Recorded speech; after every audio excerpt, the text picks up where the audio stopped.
Hello everyone, again welcome and welcome back to my channel. आज हम बात करने वाले हैं दारकारका के बारे में। बेसिकली उस प्लेनेट के बारे में जो आपकी कुंडली में आपके सोलमेट को रिप्रेजेंट करता है। एस्ट्रोलॉजी में बहुत सारे डीप सीक्रेट्स हैं और एक्सप्लोर करने के लिए बहुत कुछ है, लेकिन आज हम सिर्फ दारकारका के बारे में बात करेंगे।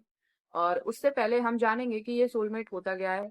सबसे ज्यादा बार पूछा जाने वाला क्वेश्चन, क्या एक से ज्यादा भी सोलमेट्स होते हैं, और हमें कैसे पता चलेगा कि हमने अपना सोलमेट फाइंड कर लिया है। ये उन चीजों में से एक है जो यूट्यूब पे हर जगह इंसान सर्च करता है कि दारकार का क्या होता है, हमारा सोलमेट क्या होगा। लेकिन उसके लिए आपको कहीं नहीं जाना, ये वीडियो देखनी है। तो अपने सोलमेट के बारे में हम अपनी कुंडली से भी जान सकते हैं। उसके लिए आपको देखना पड़ेगा ये पूरा वीडियो। और अगर आपको वीडियो यूजफुल लगे तो वीडियो को लाइक करना मत भूलना। लाइक जरूर कर देना सो दैट मुझे मोटिवेशन मिले नेक्स्ट पार्ट भी बनाने के लिए इसी से रिलेटेड। तो चलिए शुरू करते हैं फिर वीडियो को। सबसे पहले हम जानेंगे कि ये दारकार का होता क्या है। तो कारका का मतलब होता है सिग्निफिकेटर और दारा का मतलब होता है स्पाउस। तो आपके स्पाउस का सिग्निफिकेटर ये प्लेनेट होता है। दार कारका आपके आत्मा कारक का कॉम्प्लीमेंट्री प्लेनेट है। आत्मा कारक आपके चार्ट का हाईएस्ट डिग्री प्लेनेट होता है। इसके बारे में हम किसी और दिन बात करेंगे।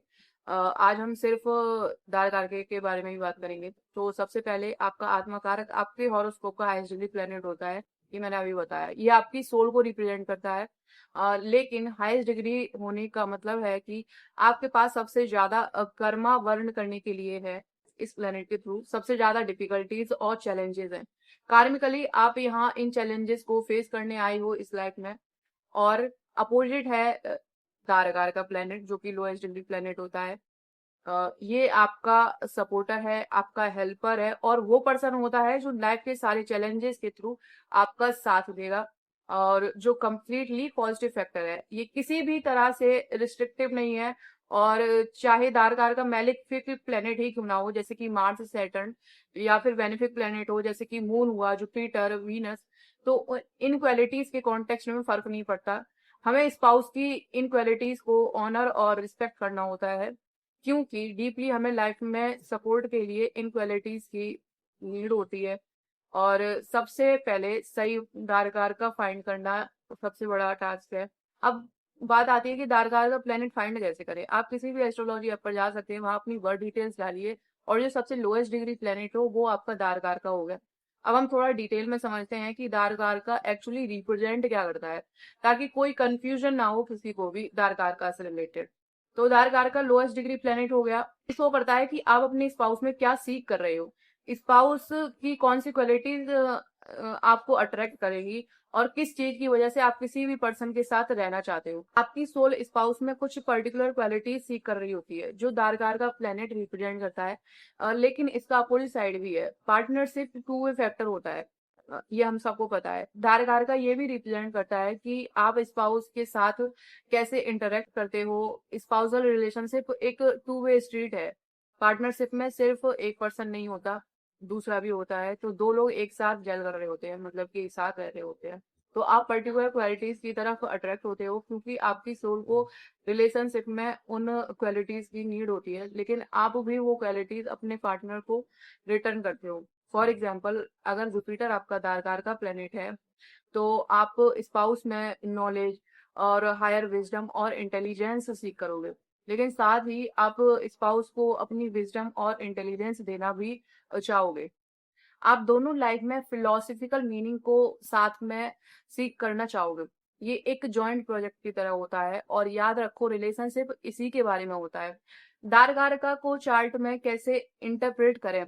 दारकारका को तीन वे से इंटरप्रेट किया जाता है: प्लेनेट के थ्रू, साइन के थ्रू, और हाउस के थ्रू कि कौन से हाउस में वो प्रेजेंट है। और वर्ग चार्ट में भी हमें इसे देखना होता है। सारे वर्ग चार्ट आपको ये दिखाते हैं ये फैक्टर एक्शन में कैसे वर्क करता है। और एक और इम्पोर्टेंट बात, धारकारिका की दशा सोलमेट को लाइफ में लाने या रिलेशनशिप को इंटेंसिफाई करने का पोटेंशियल रखती है। क्वेश्चन आता है कि दारकारका जब इतना इम्पोर्टेंट है तो सेवेंथ हाउस लॉर्ड का क्या मीनिंग हुआ, तो इन दोनों में बेसिकली डिफरेंस क्या है। तो दोनों स्पाउस को रिप्रेजेंट करते हैं, अ, लेकिन दोनों कंप्लीटली डिफरेंट वेज में स्पाउस को रिप्रेजेंट करते हैं। जैसे कि सेवंथ लॉर्ड आपकी मैरिज की सर्कमस्टांसिस को शो करता है। आप स्पाउस को कैसे फाइंड करते हैं, मैरिज किस सर्कमस्टांसेस में होती है, कितने स्पाउस हो सकते हैं, ये सब सेवंथ लॉर्ड की हाउस की प्लेसमेंट से देखा जाता है। ये वो कर्माज हैं जिनसे हमें गुजरना होता है। कुछ लोगों के सरकमस्टांसेस डिफिकल्ट होते हैं, कुछ के इजियर होते हैं। ये सब पर्सनल कर्मा के अकॉर्डिंग होता है, तो ये बहुत ही अलग टॉपिक है। लेकिन डार्क आर्का इन सबसे ऊपर है। ये रिप्रेजेंट करता है कि आपकी सोल रिलेशनशिप में एक्चुअली क्या नीड करती है और क्या वो चाह रही होती है। चाहे मैरिज के सरकमस्टांसेस हों, वो इजी होंगे या डिफिकल्ट होंगे, चाहे स्पाउस के चाहे कितनी शादियां होंगी, तो दार कार का फैक्टर सेम ही रहता है। इसलिए दार कार का को सुपरफिशियली नहीं लेना चाहिए। ये वो चीज है जो डीप सोल लेवल पर आपकी नीड को रिप्रेजेंट करता है। हर रिलेशनशिप में चाहे सेवंथ हाउस या सेवंथ लॉर्ड डिफिकल्ट पोजीशन में हो या शायद कोई इंटीमेट रिलेशनशिप ही ना, फिर भी आप दार कारका की क्वालिटी सीख कर रहे होते हैं। आप डीप सोल लेवल पर उन क्वालिटीज से कॉम्प्लीमेंट होना चाहते हैं। इसलिए दार कारका को समझना सिर्फ स्पाउस या पार्टनर को समझना नहीं है, ये खुद को समझने के बारे में भी होता है। अब हम एक एक करके सारे प्लेनेट को देखेंगे। तो शुरू करेंगे हम सूर्य से, यानी कि सन से। तो जब सन आपका धारकार का है, तो एक बात तो पक्की है कि आपको स्टेटस और इम्पोर्टेंस चाहिए। आप चाहते हो कि आपका स्पाउस साइन करे और उसके अंदर कोई स्पेशल क्वालिटी हो। इसका मतलब ये भी हो सकता है कि स्पाउस फाइंड करने में आपको थोड़ा टाइम लग सकता है। अब ज्यादा चूजी भी हो सकते हो आप लोग, तो इतना चूजी भी मत हो जाना, वरना ऐसा भी हो सकता है कि आप किसी को चूज ही ना कर पाओ। मैंने एक्चुअली ऐसा होते हुए भी देखा है कि लोग इतना चूजी होते हैं कि उनको पार्टनर मिलता ही नहीं है। सन फादर को भी रिप्रेजेंट करता है, तो इसलिए कभी कभी स्ट्रेट फॉरवर्ड वे में फादर आपको स्पाउस से इंट्रोड्यूस करवा सकते हैं, यानी कि अरेंज मैरिज सेटअप में। या स्पाउस फादर की लाइन ऑफ वर्क में हो सकता है, जहां आपके पापा जॉब कर रही हैं वैसा ही जॉब वो कर रहा होगा। या आप स्पाउस से फादर की फैमिली के थ्रू मिल सकते हैं। बेसिक लेवल पर स्पाउस की क्वालिटीज आपके फादर से काफी सिमिलर हो सकती हैं। आपके फादर में जो क्वालिटीज आपने देखी हैं, उनका कुछ रिफ्लेक्शन स्पाउस में आ सकता है, और ये मेल या फीमेल दोनों के केस में हो सकता है। तो सन लीडरशिप, मैनेजर और अथॉरिटी फिगर को भी रिप्रेजेंट करता है। इसलिए स्पाउस पॉलिटिशियन, लीडर, मैनेजर या स्टेटस वाला पर्सन हो सकता है। लेकिन जो चीज आपको एक्चुअली अट्रैक्ट करेगी वो है स्पाउस की स्पेशल क्वालिटी और सर्टेनिटी। आपको स्पाउस से मिलने वाली सर्टेनिटी पसंद आएगी। आप ऐसा स्पाउस नहीं चाहते जो चीजों को लेकर अनसर्टेन हो, अनश्योर हो या किसी भी वे में वीक लगे।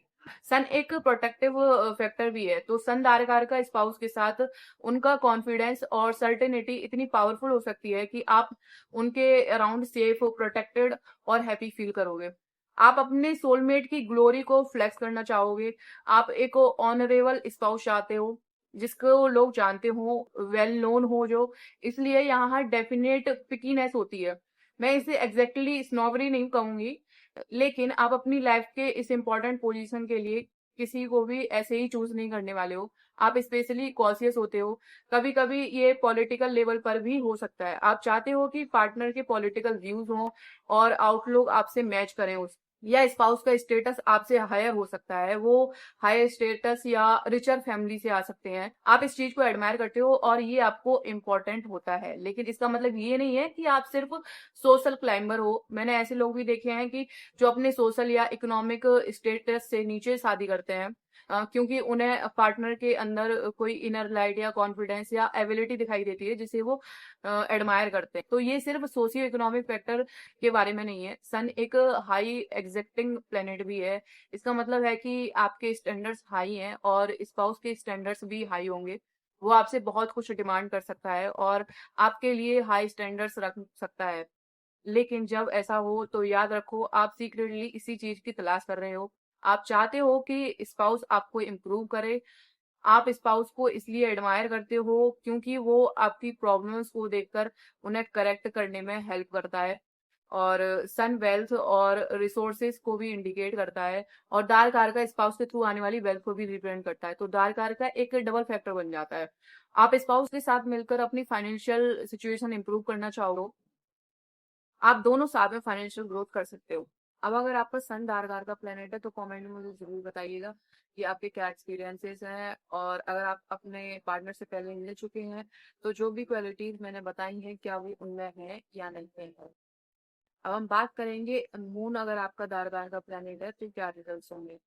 अब जब मून आपका दारकार का होता है तो एक बात तो कंफर्म है कि आप ऐसे पार्टनर या स्पाउस की तरफ अट्रैक्ट होते हो जो आपको नर्चर या प्रोटेक्ट और आपकी केयर करना चाहे।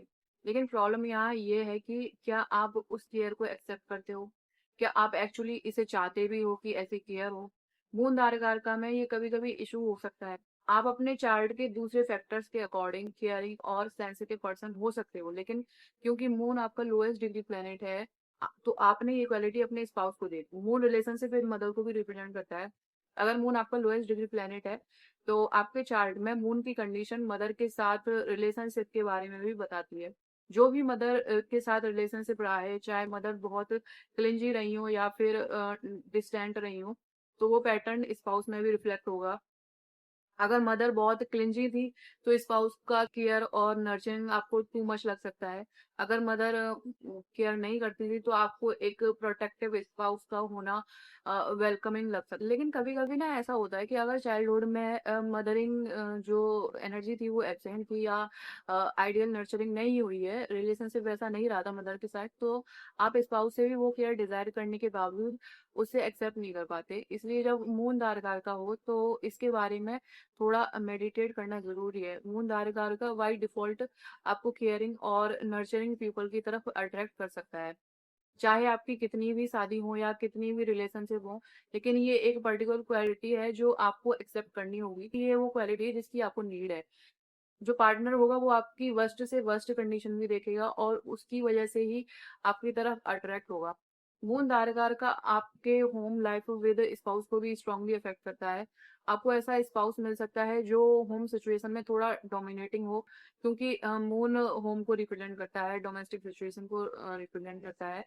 और वंस अगेन आप इस सिचुएशन को कैसे एक्सेप्ट करते हो और कैसे अडेप्ट करते हो, ये इम्पोर्टेंट बन जाता है। अब मून एक चेंजेबल प्लेनेट भी है, इसलिए मून धारकार से रिप्रेजेंटेड रिलेशनशिप भी कुछ ऐसे ही हो सकते हैं। रिलेशनशिप कभी स्ट्रांग हो सकता है, कभी वीक हो सकता है। इस केस में मैंने फ्रीक्वेंटली देखा है कि ब्रेकअप के बाद भी लोग फिर से एक साथ आ जाते हैं। मून एक क्लिंजी प्लेनेट है। मून आपको अपने एक्सिस से साइकोलॉजिकली कनेक्ट रख सकता है और एक्स भी आपसे कनेक्टेड रह सकते हैं। कभी कभी तो ऐसा हो जाता है कि एक्स पार्टनर के साथ डीप लास्टिंग फ्रेंडशिप भी हो जाती है, वो हमेशा चलती रहती है। और जैसे कि मैंने पहले ही बताया था कि दारकार का वेल्थ को भी रिप्रेजेंट करता है, तो इसलिए मून अब जब आपका दारकार का हुआ तो वो प्रॉपर्टी को रिप्रेजेंट करता है और होम से रिलेटेड इनकम को रिप्रेजेंट करता है। तो आप और आपका स्पाउस साथ में प्रॉपर्टी से के थ्रू कमा सकते हैं। साथ में प्रॉपर्टी लेना भी आपके लिए बेनिफिशियल होगा। तो ये था मून दारकारका के बारे में। आई होप आपने इससे रिलेट किया होगा, और अगर आप अपने स्पाउस से मिल चुके हैं तो कमेंट में मुझे जरूर बताइएगा। अब हम बात करेंगे मरकुरी दारकारका के बारे में। अगर लोएस्ट डिग्री प्लेनेट आपका मरकुरी है तो वो आपका दारकारका हुआ। तो अगर मरकुरी दारकारका है तो आपका स्पाउस या सोलमेट आपका बेस्ट फ्रेंड होना चाहिए, मतलब जरूरी है ये। अगर ऐसा नहीं होता है तो रिलेशनशिप सस्टेन नहीं करता, डिफिकल्ट हो जाता है। आपको इंटेलिजेंट स्पाउस चाहिए होता है। आप फन लविंग, ह्यूमरस और सेंस ऑफ ह्यूमर जिसका अच्छा हो उसकी तरफ अट्रैक्ट होते हो। मरकुरी दारकारका का एक स्पेशल फैक्टर है कि स्पाउस का वे ऑफ स्पीकिंग, मतलब मरकुरी स्पीच को रिप्रेजेंट करता है, इसलिए आप स्पाउस की वॉइस के साउंड की तरफ अट्रैक्ट हो सकते हो। आप कहोगे कि ऐसे तो हर कोई वॉइस की तरफ अट्रैक्ट होता है, लेकिन मरकुरी दारकारका में ये फैक्टर ज्यादा स्ट्रॉन्ग देखा गया है। मैंने देखा है कि स्पाउस का कोई अलग ही एक्सेंट हो सकता है जो आपके लिए डिफरेंट हो। इवन अगर वो आपकी सेम कल्चर से हो, बिलोंग करता हो, वो डिफरेंस आपको बहुत अट्रैक्टिव लग सकता है। मरकुरी यूथफुलनेस को भी रिप्रेजेंट करता है, इसलिए स्पाउस आपसे काफी यंगर हो सकता है या फिर आपसे यंग दिखता होगा वो। तो मरकुरी दारकारका में मेल हो या फीमेल दोनों के लिए ये एप्लीकेबल है। अगर एज सेम भी हो फिर भी स्पाउस के अंदर वो यूथफुलनेस जरूर होगी, वो एक्टिव रहेगा और बोरिंग बिल्कुल नहीं होगा। और एग्जैक्टली यही चीज आपको स्पाउस में पसंद आएगी। मरकुरी दारकारका का मतलब है कि आप बोरिंग स्पाउस नहीं चाहते, आपको एक्टिव, इंटेलिजेंट और लर्निंग ओरिएंटेड पर्सन चाहिए। वेरी ऑफन है कि स्पाउस का profession teacher, lecturer, technical field में हो, या फिर वो बिजनेस पर्सन भी हो सकते हैं, क्योंकि मरकुरी बिजनेस को भी रिप्रेजेंट करता है। ये भी देखा है कि मरकुरी दारकार का स्पाउस में मैथमेटिक्स और अकाउंटिंग की स्पेशल एप्टीट्यूड देता है, मतलब पार्टनर में। तो या तो बहुत एक्सीलेंट म्यूजिशियन या किसी पर्टिकुलर स्किल में वो बहुत टैलेंटेड हो सकते हैं। मरकुरी दारकार का के अंदर फ्रेंडशिप वाला ट्रेड होगा ही, और ये फ्रेंडशिप टाइम के साथ स्ट्रांग होती जाती है, स्पेशली जब आप दोनों साथ में चीजें करते हो, साथ में सीखते हो, सोशल एक्टिविटीज में इन्वॉल्व होते हो या फिर पार्टिसिपेट करते हो, या जो भी आप दोनों के कॉमन इंटरेस्ट हैं उनमें इन्वॉल्व होते हो। जितना ज्यादा आप स्पाउस का क्लोज फ्रेंड बनोगे उतना ही रिलेशनशिप स्ट्रांग होता जाएगा। लेकिन जैसे ही आप लोगों की कन्वर्सेशन एंड हो जाती है या बात कम हो जाती है अपने पार्टनर के साथ, तो रिलेशनशिप में प्रॉब्लम आने लगती है। इसलिए कम्युनिकेशन ओपन और फ्लोइंग रखना बहुत इंपॉर्टेंट हो जाता है जब मरकुरी दारकार का होता है। तो अब मरकुरी रिलेशनशिप में वेल्थ को भी रिप्रेजेंट करता है, लेकिन मरकुरी एक चेंजेबल फैक्टर है। आप दोनों के पास ऐसी स्किल्स हो सकती हैं जिन्हें लाइफ के डिफरेंट स्टेजेस में यूटिलाइज किया जा सके, इसलिए चेंजेबल सोर्सेस ऑफ इनकम भी देखा जा सकता है इससे। कभी कभी स्पाउस के साथ मिलकर बिजनेस करना भी मरकुरी दारकारगा में देखा जा सकता है, और जब आप ये करते हो तो वो बेनिफिशियल ही होता है आपके लिए। तो ये था मरकुरी दारकारगा के बारे में। तो अगर आपने इससे रिलेट किया हो तो मुझे ज़रूर बताइएगा, और अगर आप अपने पार्टनर से ऑलरेडी मिल चुके हो और उनमें क्या-क्या ट्रेड्स हैं, वो भी मुझे कमेंट सेक्शन में ज़रूर बताइएगा। वीनस जो ब्यूटी और आर्ट का प्लेनेट है, आपका दारकार का होता है, तो पहली नज़र में ये आपको अच्छा लग सकता है, लेकिन एक्चुअली ये सबसे ज़्यादा आपकी डिज़ायर्स के बारे में बताता है। क्योंकि वीनस लोएस्ट डिग्री पर है, इसलिए आपकी डिज़ायर्स होती हैं कि आपका स्पाउस ब्यूटीफुल हो, गुड लुकिंग हो और अट्रैक्टिव हो। वीनस लव को भी रिप्रेजेंट करता है, इसलिए वीनस दारकार का लव मैरिज से स्ट्रांगली कनेक्टेड है। लव के लिए मैरिज करना, उस डीप फीलिंग और डिजायर के लिए मैरिज करना, ये सब वीनस दारकारका में इम्पोर्टेंट होता है। कभी कभी पार्टनर के लिए अफेक्शन भी समय के साथ ग्रो करता है। वीनस दारकारका में पार्टनर के साथ ब्रेकअप हो सकते हैं, लेकिन फिर दोनों वो वापस साथ में आ जाते हैं। वीनस आपको डीप डिजायर और लव के थ्रू पार्टनर से बॉन्ड कराता है। वीनस दारकारका एक वेरी रोमांटिक पार्टनर देता है, लेकिन एक बात याद रखो, एक्सपेक्ट भी मैटर करता है। अगर सैटर्न आपके वीनस के साथ क्लोजली प्लेस्ड है या वीनस को एक्सपेक्ट करे, तो रिलेशनशिप थोड़ा लेस रोमांटिक और ज्यादा ब्यूटीफुल और ट्रेडिशनल हो सकता है। वीनस दारकारका में आप खुद भी गुड लुकिंग हो सकते हो, और अब बात आती है स्पाउस में आप क्या सीख करोगे। आप चाहते हो कि उनके अंदर सोशल ग्रेस हो, उनको पता हो कि सोसाइटी में कैसे बिहेव करना है, दूसरे लोगों के साथ कैसे ग्रेसियसली बात करनी है, दूसरों के साथ कैसे चार्मिंग दिखना है। उनके पास फैंटास्टिक सोशल स्किल्स हो, और ऑफ कोर्स गुड लुकिंग भी हो, क्योंकि आप गुड लुकिंग हो। पर आप ये क्यों सीख कर रहे हो? ये सब क्वालिटीज तो आपके अंदर ऑलरेडी होती हैं, आते हो, क्योंकि आप उन पर इतना ज्यादा एम्फसाइज नहीं करते। इसलिए आपके लिए ये एक रियल गुण होता है कि स्पाउस को पता हो कि कैसे ड्रेस करना है, कैसा दिखना है, और खुद को कैसे प्रेजेंट करना है। आपको ये सब चीजें पता हो सकती हैं, लेकिन आपको चाहिए कि आपके स्पाउस को भी पता हो। स्पाउस कभी कभी आपको खुद को प्रेजेंट करने, ड्रेस करने और सोसाइटी में बिहेव करने का तरीके में भी हेल्प करे। कभी कभी वीनस लोएस्ट डिग्री होने पर आप थोड़े साई भी हो सकते हो, लेकिन ये पूरे चार्ट पर डिपेंड करता है। लेकिन किसी भी केस में स्पाउस आपको अपने सेल से बाहर निकालने में हेल्प करता है। एक बात तो कंफर्म है, जब वीनस दारकार का हो तो सोलमेट के साथ आप सोशली ज्यादा एक्टिव हो जाते हो। जब आपकी शादी होती है तो आप ज्यादा गैदरिंग्स में जाते हो, ज्यादा सोशल एक्टिविटीज करने लगते हो, और ओवरऑल लाइफ स्मूदर और हैप्पियर हो जाती है। वीनस दारकारका होने से स्पाउस के पास आर्टिस्टिक स्किल्स भी हो सकती हैं। वो artist, photographer, dancer, writer, poet या इनमें से कुछ भी हो सकते हैं। अब डीपर लेवल पर वीनस रिप्रोडक्शन और चिल्ड्रन को भी रिप्रेजेंट करता है। तो जब वीनस दारकारका यानी लोएस्ट डिग्री प्लेनेट हो, तो चिल्ड्रन होना, चाहे बायोलॉजिकल चिल्ड्रन हो या फिर अडॉप्शन के थ्रू हो, तो रिलेशनशिप में ये एक इम्पोर्टेंट कार्मिक फैक्टर बन जाता है। वीनस स्पेंडिंग पावर और मनी को भी रिप्रेजेंट करता है, इसलिए आप स्पाउस के साथ अपनी सोशल लाइफ पर काफी मनी स्पेंड कर सकते हो। डेफिनेटली होम पर भी करोगे ही, घर को सजाने संवारने में और डोमेस्टिक एनवायरनमेंट को ब्यूटीफुल बनाने में, खुद को ब्यूटीफुल बनाने में, और इन चीजों पर आप स्पेंड काफी करोगे पैसा, और पैसा आएगा भी आपके पास, और तभी आप खर्चे भी करोगे। तो ओवरऑल स्पाउस के साथ कंबाइंड वेल्थ के लिए वीनस दारकारका काफी अच्छा है। तो ये था वीनस दारकारका के बारे में। अब अगर आप में से किसी का भी वीनस दारकारका है तो वो मुझे कमेंट में जरूर बताना। अगर आपके पार्टनर में ये ट्रेड्स हैं तो वो भी मुझे बताना, और क्या एक्स्ट्रा ट्रेड्स हैं वो भी कमेंट में जरूर बताना मुझे। अब अगर मार्स आपका चार्ट का लोएस्ट डिग्री प्लेनेट है, यानी कि मार्स दारकारका है, तो आपको एक फाइटिंग स्पाउस पसंद है। अब इसका मतलब ये नहीं है कि बॉक्सर ही होगा, हो भी सकता है हो, लेकिन जरूरी नहीं है इसका मतलब। इसका मतलब है कि वो असर्टिव पर्सन होगा, अपनी डिजायर को असर्ट करेगा, चीजों के लिए फाइट करेगा, और जब कन्फ्रंटेशन नेसेसरी हो तो उसे अवॉइड नहीं करेगा। ये वो क्वालिटी है जिसे आप अपने स्पाउस में एडमायर करते हो या करोगे। मार्स फिजिकल फिटनेस को भी रिप्रेजेंट करता है, इसलिए मार्स दारकारका में आप स्पाउस की फिजिकल फिटनेस को एडमायर करोगे और डिजायर भी करोगे यही चीज। स्पाउस फिट रहने के लिए एक्टिव हो सकता है और डेफिनेटली स्पोर्ट्स पर्सन या एक्टिव स्पोर्ट्स में इन्वॉल्व हो सकता है। मार्स दारकारका स्पाउस में government work, arm forces, police, detective work या फाइटिंग रिलेटेड प्रोफेशन कॉमनली देखा जा सकता है। कभी कभी हाई प्रोफाइल लेकिन स्लाइटली सीक्रेटिव पोजीशन भी हो सकती है। वो जो भी करते होंगे लेकिन उसमें इंटेंसिटी और हाई फोकस जरूर रहता होगा।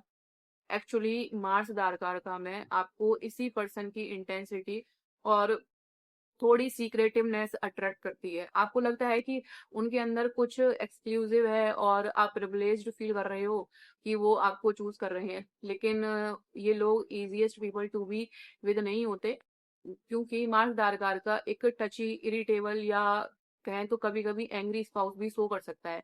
लेकिन सबसे इम्पोर्टेंट फैक्टर ये है कि स्पाउस हाईली इंडिपेंडेंट होता है। आप इस वर्ड को अंडरलाइन कर लो, इंडिपेंडेंट, सेल्फ रिलायंट होते हैं। कभी कभी आपको फील हो सकता है कि उनको आपकी जरूरत नहीं है या वो आपको नहीं चाहते, लेकिन एक्चुअली ऐसा होता नहीं है। आपको उन्हें लॉट्स ऑफ स्पेस देना होगा, वो इस स्पेस को अप्रिसिएट भी करेंगे। याद रखो कि दारकार का लोएस्ट डिग्री प्लेनेट है, इसलिए मार्स की एनर्जी आपके अंदर भी है, लेकिन उसमें हाई डिग्री ऑफ कर्मा नहीं है। इसलिए रिलेशनशिप के अंदर आपकी ओन असर्टिवनेस और इंडिपेंडेंस को भी नर्चर करना जरूरी है।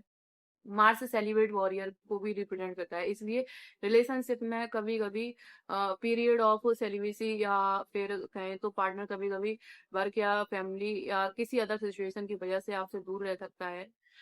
यहाँ सेपरेशन या डिवोर्स की बात नहीं कर रही मैं, मतलब सिर्फ टाइम अपार्ट की बात हो रही है, कुछ टाइम के लिए अलग रह सकता है। मार्स दारकार का रिलेशनशिप में ऐसी स्पेस क्रिएट कर सकता है बेसिकली। तो मार्स फिजिकली एक्टिव स्पाउस को रिप्रेजेंट करता है, इसलिए स्पाउस के साथ फिजिकली एक्टिव रहना रिलेशनशिप को हेल्प करता है। साथ ही रिलेशनशिप में स्पेस की नीड भी रहेगी ही दोनों को। इसलिए मार्स दारकारका को निगोशिएट करना इजीएस्ट नहीं होता, लेकिन डरने की जरूरत नहीं होती है किसी भी चीज में। मैंने मार्स दारकारका के साथ भी बहुत सारे लॉन्ग लास्टिंग और हैप्पी रिलेशनशिप्स देखे हैं। और सबसे इम्पोर्टेंट थिंग है स्पाउस की इंडिपेंडेंट नेचर को रिस्पेक्ट और ट्रेजर करना। एक और चीज जो मैंने देखी है मार्स दारकारका में, आप फ्रीक्वेंटली घर चेंज कर सकते हो, एक से ज्यादा हाउसेस हो सकते हैं आप लोगों के। इससे आप काफी ज्यादा वेल्थ भी गेन कर सकते हो। मार्स दारकारका में आपको स्पाउस के साथ होम और लैंड रिलेटेड एक्टिविटीज में एक्टिव रहना चाहिए। इसका मतलब है कि घर एक्सटेंड करना, डेकोरेट करना या लैंड रिलेटेड एक्टिविटीज करना। अब लैंड रिलेटेड एक्टिविटीज में गार्डनिंग भी हो सकती है, वेजिटेबल ग्रो करो एक्सेट्रा, ये सब कर सकते हो आप। तो जो भी एक्टिविटी आप दोनों लैंड या फिर घर से रिलेटेड करोगे वो आपको लॉन्ग टर्म तक साथ रखती है। इसलिए लैंड और होम रिलेटेड एक्टिविटी को याद रखो, ये आपको जरूर हेल्प करेगा। तो आप में से किसी का भी अगर मार्स दारकार का है तो कमेंट में मुझे जरूर बताइएगा कि आपने इससे कितना रिलेट किया और अगर आपके अंदर ये क्वालिटीज हैं या नहीं है। ये था मार्स दारकार के बारे में। आई होप आपने इससे रिलेट किया होगा। अगर आप वो अपने पार्टनर से मिल चुके हो या आपकी शादी हो चुकी है तो मुझे कमेंट में जरूर बताइएगा कि कितनी क्वालिटीज आपके पार्टनर में है ये है। अब हम बात करेंगे अगर जुपिटर आपका लोएस्ट डिग्री प्लेनेट है तो जुपिटर आपका लोएस्ट डिग्री प्लेनेट होता है यानी कि दारगार का होता है, तो आप अपनी लाइफ को पार्टनर के साथ एक्सपेंड करना चाहते हो। पार्टनर आपकी लाइफ को एक्सपेंड करेगा, आपकी सोशेबिलिटी को इंक्रीज करेगा और आपकी लाइफ में न्यू अपॉर्चुनिटीज लाएगा। सबसे पहली एक्सपेंशन तो जो फ्रीक्वेंटली होती है वो ये है कि जुपिटर आपको डिफरेंट कल्चर का पार्टनर दे सकता है। पार्टनर फॉरेन लैंड से भी हो सकता है, फॉरेनर भी हो सकता है, या फिर हो या फिर ये हो सकता है कि वो डिफरेंट कल्चर बैकग्राउंड से बिलोंग करता हो, वो कंट्री के डिफरेंट पार्ट से भी हो सकता है। ये सबसे कॉमन फैक्टर में से एक है। स्पाउस के साथ आते ही आपकी लाइफ न्यू हॉरिजन्स और न्यू प्लेसेस की तरफ एक्सपेंड हो जाती है। आप दोनों फ्रीक्वेंटली बहुत ट्रेवल कर सकते हो और ऐसे एक्सपीरियंसेस साथ में कर सकते हो जो आपने इंडिविजुअली नहीं किए होते हैं। लेकिन जुपिटर वैल्यूज के बारे में भी बताता है, एथिकल वैल्यूज, रिलीजियस वैल्यू और फिलोसफिकल वैल्यूज, ये सब भी बताता है। तो रिलेशनशिप के लिए ये एक्सट्रीमली इंपॉर्टेंट भी हो जाती हैं आप दोनों के लिए। तो जुपिटर धारका में रिलेशनशिप हैप्पी रखने के लिए इन वैल्यूज का अलाइनमेंट इंपॉर्टेंट है। जुपिटर रिलीजन को भी रिप्रेजेंट करता है, ट्रेडिशनल रिलीजन और फिलोसफिकल अंडरस्टैंडिंग को भी रिप्रेजेंट करता है। इवन अगर आप पर्टिकुलरली रिलीजियस नहीं हो तब भी कोई फिलोसफिकल या इथिकल सिस्टम आपके लिए इंपॉर्टेंट हो सकता है जो आप रिलेशनशिप में लेकर आते हो। फॉर एग्जाम्पल, अगर आप वेजिटेरियन हो तो ये एक इथिकल फैक्टर है। नॉर्मली आप चाहोगे कि स्पाउस भी वेजिटेरियन बन जाए, लेकिन आप उन्हें फोर्सफुली कन्वर्ट तो नहीं कर सकते। तो जुपिटर जनरली इजी गोइंग होता है, ऑल दो वो प्रिंसिपल्स के लिए फाइट कर सकता है, लेकिन कभी वो वायलेंट नहीं होता। जुपिटर तभी एग्रेसिव होता है जब राइटियस फैक्टर इन्वॉल्व हो जाए। इसलिए आप स्पाउस को अपनी फिलॉसफी और वैल्यूज के थ्रू कन्विंस करने की कोशिश करोगे। आप चाहोगे, आप उन्हें सही और गलत समझाओगे और एक्सप्लेन करोगे कि उन्हें वेजिटेरियन क्यों होना चाहिए। ये बस एग्जाम्पल है और बहुत बार स्पाउस की लाइफ में चेंज आ सकते हैं क्योंकि वो आपके इथिकल वैल्यूज के कांटेक्ट में आएंगे। लेकिन ये अपोजिट डायरेक्शन में भी होता है। आपकी लाइफ भी पार्टनर के एथिक्स के अकॉर्डिंग चेंज हो सकती है। यहाँ रिलेशनशिप एक कंटिन्यूअल लर्निंग एक्सपीरियंस बन जाता है जब जुपिटर दारकार का हो तब। जब जुपिटर दारकार का होता है तो आपको एक एजुकेटेड स्पाउस भी चाहिए होता है। जुपिटर हायर एजुकेशन को भी रिप्रेजेंट करता है। आपकी एजुकेशनल लेवल जो भी हो, आप अप्रिसिएट करोगे कि स्पाउस एटलीस्ट उस लेवल पर हो या उससे अबव हो। ये आपके लिए बहुत इंपॉर्टेंट होता है क्योंकि स्पाउस के साथ कन्वर्सेशन में एक सर्टेन मेंटल लेवल होना चाहिए। अगर स्पाउस आपकी बात एजुकेशन की लेवल की वजह से समझ नहीं पाता तो कम्युनिकेशन डिफिकल्ट हो सकता है। इसलिए आपको जनरली एजुकेटेड स्पाउस चाहिए होता है और जब आपको ऐसा स्पाउस मिलता है तो आप meaningful philosophy, ethics, religion, academics और हायर एजुकेशन के टॉपिक पर बात करके एक्सट्रीमली हैप्पी फील करते हो। रिलेशनशिप में आइडिया का शेयरिंग भी इम्पोर्टेंट ही होता है, इवन पॉलिटिक्स आइडियाज भी इम्पोर्टेंट होते हैं। अगर आपके आइडियाज और स्पाउस के आइडियाज कंप्लीटली मिसमैच करते हैं तो रिलेशनशिप थोड़ा डिफिकल्ट हो सकता है। जुपिटर दारगारका में स्पाउस का प्रोफेशन टीचर, लेक्चरर, प्रोफेसर हो सकता है या किसी पॉलिटिकल सोशल फील्ड में भी इन्वॉल्व हो सकता है आपका स्पाउस। आपके लिए फेयरनेस और ट्रस्ट बहुत इंपॉर्टेंट बन जाते हैं। अगर स्पाउस आपका ट्रस्ट ब्रेक करता है तो वो आपकी कोर को हर्ट कर रहा है और उसके बाद रिलेशनशिप कंटिन्यू करना आपके लिए बहुत डिफिकल्ट हो सकता है। लेकिन जुपिटर आपसे भी बहुत डिमांड करता है। आपको स्पाउस के साथ ऑनेस्ट, ओपन और ट्रस्टवर्दी रहना होगा। अगर आपकी साइड से ऑनेस्टी और ओपननेस नहीं है तो जुपिटर दारकार का नेगेटिव फैक्टर्स क्रिएट कर सकता है। इसलिए रिलेशनशिप के सेंटर में ओपननेस और ऑनेस्टी रखो। जुपिटर दारकार का होने पर आप दोनों एक साथ ट्रेवलिंग कर सकते हो, पढ़ाई कर सकते हो, कभी कभी आप तीर्थ यात्रा भी कर सकते हो जो आपकी रिलेशनशिप को स्ट्रेंथन ही करेगा। जुपिटर दारकार का होने पर साथ में टाइम स्पेंड करना भी बहुत इंपॉर्टेंट हो जाता है और दारगार का स्पाउस के थ्रू वेल्थ को भी रिप्रेजेंट करता है। तो अगर जुपिटर हैवीली एफ्लेक्टेड नहीं हो तो जुपिटर दारगार का रिलेशनशिप के थ्रू इनॉर्मस वेल्थ ला सकता है और जुपिटर चिल्ड्रन को भी रिप्रेजेंट, इसलिए बच्चों को साथ में एजुकेट करना या उनको पढ़ाना भी आपके लिए बेनिफिशियल होगा और आपकी रिलेशनशिप के लिए बेनिफिशियल होगा लॉन्ग टर्म के लिए। तो ये था जुपिटर दारकारका के बारे में, ये था जुपिटर दारकारका के बारे में। अगर आप में से किसी का भी जुपिटर दारकारका है तो मुझे कमेंट में ज़रूर बताइएगा कि आपके स्पाउस कैसे हैं, इनमें से कितनी क्वालिटीज़ हैं जो उनमें हैं। जब शनि आपकी कुंडली में आपके दारकारका हैं तो सैटर्न की क्वालिटीज़ पार्टनरशिप में इसेंशियल बन जाती हैं। सबसे इंपॉर्टेंट पॉजिटिव क्वालिटीज़ हैं डिसिप्लिन, ऑर्गेनाइजेशन और ट्रेडिशन। आप रिलेशनशिप में ये क्वालिटीज सीख करते हो। पार्टनरशिप में आपकी नंबर वन रिक्वायरमेंट होती है सिक्योरिटी का स्ट्रॉन्ग सेंस, और क्योंकि आप मैरिज के थ्रू सिक्योरिटी सीख कर रहे होते हो। मैंने सैटर्न दारगारका में early marriage rather than later marriage भी देखी है। ये अरेंज्ड मैरिज हो सकती है, सिंपली आपको अर्ली स्टेज पर कोई पर्सन मिल सकता है और आप सेटल डाउन करना चाहते होगे उसके साथ। सैटर्न पार्टनरशिप के थ्रू थिंग्स को सेफ और सिक्योर बनाना चाहता है, इसलिए ये ज़रूरी नहीं है कि डिले ही करेगा। जैसे ही आपको फ़ील होता है कि ये पर्सन मेरे लिए है, आप शादी करना चाहते हो और इसे सीरियस लॉन्ग टर्म कमिटमेंट बनाना चाहते हो। आप मैरिज को हमेशा सीरियसली लेते हो। अगर डिवोर्स या सेपरेशन हो भी जाए, तो नेक्स्ट पार्टनर और नेक्स्ट रिलेशनशिप को भी आप इक्वली सीरियसली लोगे। एक्चुअली आप अफेयर के बजाय मैरिज प्रेफर करोगे। आप रिलेशनशिप को अपनी लाइफ का परमानेंट फैक्टर बनाना चाहते हो। सैटर्न दारकार का आपको ये आउटलुक देता है कि आप स्पाउस में चाहे मेल हो या फीमेल, ट्रेडिशनल क्वालिटीज चाहोगे। आप ड्यूटीफुल स्पाउस चाहते हो जो ट्रेडिशनल फैमिली फैक्टर्स को सीरियसली लेता हो। स्पाउस का प्रोफेशन हो सकता है जैसे डॉक्टर, लॉयर। साथ ही आप स्पाउस में हार्डवर्क को बहुत वैल्यू करते हो। जब आप किसी पर्सन को देखते हो जो खुद को एंगेज कर सकता है करियर और लाइफ में, डिसिप्लिन और ऑर्गेनाइजेशन के साथ एनर्जी लगा सकता है, तो आप उसे बहुत एडमायर करते हो। ज़रूरी नहीं है कि ये करियर ही हो। बहुत सी फीमेल ऐसी होती हैं जो होम वर्किंग होती हैं लेकिन वो बहुत हार्ड वर्किंग होती हैं। तो जब आप उन्हें देखते हो कि स्पाउस सुबह उठता है, उसके पास प्लान है और वो कुछ लाइफ में करना चाहता है, तो आपको बहुत प्राउड फील होता है। लेकिन नेगेटिव साइड पर ये hard working spouse too much hard work भी कर सकता है। सैटर्न दारगार का स्पाउस ओवर वर्क कर सकता है और इमोशनली हैवी भी हो सकता है। इसलिए रिलेशनशिप में स्पाउस को रेस्ट, रिलैक्सेशन और इमोशनल एक्सप्रेशन की स्पेस देना इम्पोर्टेंट हो जाता है। सैटर्न दारगार का होने पर स्पाउस इमोशंस को अंदर रख सकता है। आपको इसके साथ डील करना होगा। हो सकता है आपको ओवर इमोशनल स्पाउस ना चाहिए हो, लेकिन इमोशंस को हाइड करना रिलेशनशिप में इंटीमेसी प्रमोट नहीं करता।